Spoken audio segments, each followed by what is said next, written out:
ফসল আন্দে আর বতর পাড়ি যার গো বাজি কিলো হইতে রোগ ফুয়া নাই গো জামাই নাই। চলুন পরিচয় করিয়ে দেই মোহসানা বেগমের সাথে, যার চোখের জল আর বৃষ্টির পানি একাকার। বৃষ্টি কিছু মানুষের বিলাসের কারণ হলেও মোহসানার জন্য এক জীবন অভিশাপ। কারণ বৃষ্টির সময় তাদের উপার্জনের চাকা পুরোপুরি বন্ধ হয়ে যায়।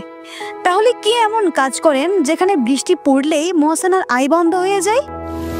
চলুন জেনে নেই।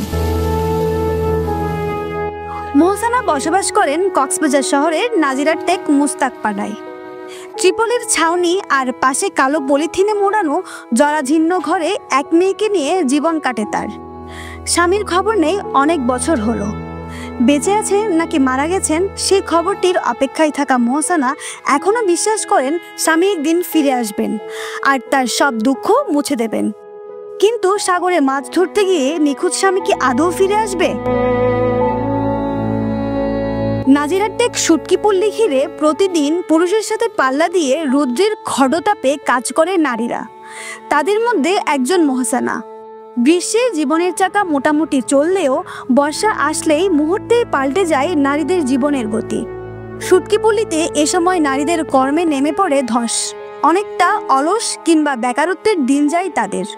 প্রতিবারের মতো এবারও বর্ষা আসতেই অভাবের ছায়া নামে তার জীবন ঘিরে। বর্ষা হলে এখন কাজকর্ম বনে গিয়ে গই আর বর্ষা হলে বড়ের মাছ হানো ফুল না পারে না ফুল না পারে কারণ আর কষ্ট হয়ে গিয়ে বড়ের থাম পরে হানো রোজগার করি না পারে রেগুন তুলি না হাম পরে পাইলো ইউ জোয়া তো আর হইলো হানা আইন না পারে যাই না পারে নানি নারে জ্বরের পানি হুমি গিয়ে লগে তুই তাই নানি পারে অল্প স্বল্প নেরি ইনেকি ফের চলে না তো আপাততে বই না তাকে হতা হারে তিন লেলে না হানাবাতে হস্ত বৃষ্টি হয়নি।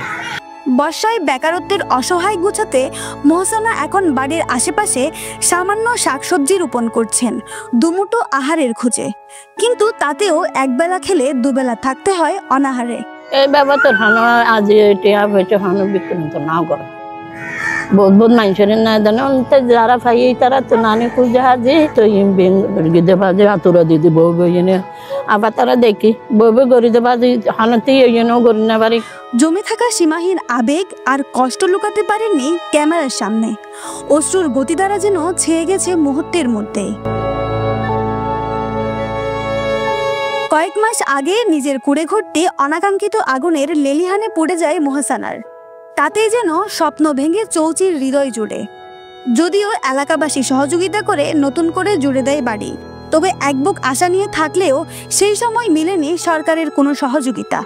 তোর একখান ঘর পরে গিয়ে দূর সরকারের মাইতে একখান খেয়াল নেয় না তৈলে ভাবিলি কে যা তুলে দিতে পারে মায়ে যখন হাদিবে যখন মহিলি বা কে হার হাঁচে যাইতে পারিব না আরো সদস্য বুকুন এখান কমিটি করে মায়ে ভোর এখান ঘর বাঁধে দিয়ে এনে তো চালান টাকে দিয়ে চাল যখন টাকে দিয়ে তার আড়ার হদে তো আড়ারও কারণ গলায় দিয়ে ঘর গিয়া করে দিয়ে ফুলুর গেলে আর দেবের বেলা কেয়ার নেয় দেয় তো এন হস্ত বিষ্ট করি মানুষ তো খুঁজি খুঁজি তো এদিন গড়াই আর সরকারের তো না হয়। মোহসানার মতোই শুটকি পল্লীতে অসংখ্য নারী শ্রমিক রয়েছে। বর্ষায় তাদের জীবন জুড়েও নেমে আসে সীমাহীন অর্থাভাব আর দুর্ভোগ। ধার দেনা করে চলে অভাবের সংসার। এই কারণে আর মানে কি যে তখন রোদ দিয়ে তখন আর মাছ টাছ হাঁস গড়িয়ে আর চলিত পারি। এখন বর্ষা হলে আর বেগিন বন্ধ আর হন হাঁস গড়ি না পারি আর মানে কি 30 বাইকে সাইকেল গড়িয়ে জিকে পারি কে মাগি খুঁজি হনফতে ডুবদান্ডা করে চলি। মাছের দিয়ে শুটকি মাছ দিয়ে কষ্ট হয় আমাদের একটু, অবরোধ দিলে বুট বন্ধ হলে অবরোধ আমাদের একটা কষ্ট হয় বর্ষাকাল। এই জন্য এসব নারীরা অভিশপ্ত জীবনের গতি ফেরাতে তারা মনে করছেন দেবদূত হয়ে সরকার কিংবা কেউ পাশে দাঁড়ালে জীবন হতে পারে সুখকর ও সমৃদ্ধ। খেং করে চললাম আর চলি না পারি, কিছু করি না পারি আর বেশি টিসি ন দে সরকারে হনকার ন কিছু ন দিয়া তাল্লাই যারা তো সরকারের মধ্যে দানা দুনো দিয়ে মানে বেড়ে কেঁচু কোলা গড়ি বেলায় দিয়ে এ না ন দেয়। অভিযোগ গড়তে সরকারের হাসে অভিযোগ করতেছে এখন আর 2 থেকে 3,000 মাই হাঁস গড়ি এখন বারিশে হালাইলে আর হনো হাঁস গড়ি না পারি আর তো নিয়ে কি দুঃখিত বেশি আরা মানে ইনাল কষ্ট করি না পারির ইনাল আরা দুঃখিত আর আরারে হনকিও সাহায্য করিবার মতো 500 টাকা সাহায্য করিবার মতো কিছু নাই আরা মানে বেশি কষ্ট বিনিময়ে চলিস।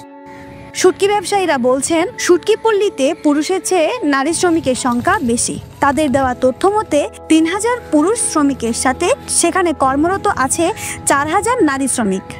মহিলা কাজ করে হচ্ছে 4000-এর উপরে আর পুরুষ মহিলা সব মিলিয়ে 7000 প্লাস হবে। মহিলার বেতন হচ্ছে যে 500, 550 এমনকি 600 আর পুরুষদের বেতন হচ্ছে 800, 900। শুটকি পল্লীতে পুরুষের পাশাপাশি নারীরাও কাজ করে বড় ধরনের অবদান রাখছে দেশের অর্থনীতিতে। অথচ এসব নারীদের ভেতর লুকিয়ে থাকা কান্না আর অসহায়ত্বের ছাপ বোঝার কেউই নেই। রুদুশি রিদি, পেনওয়া নিউজ।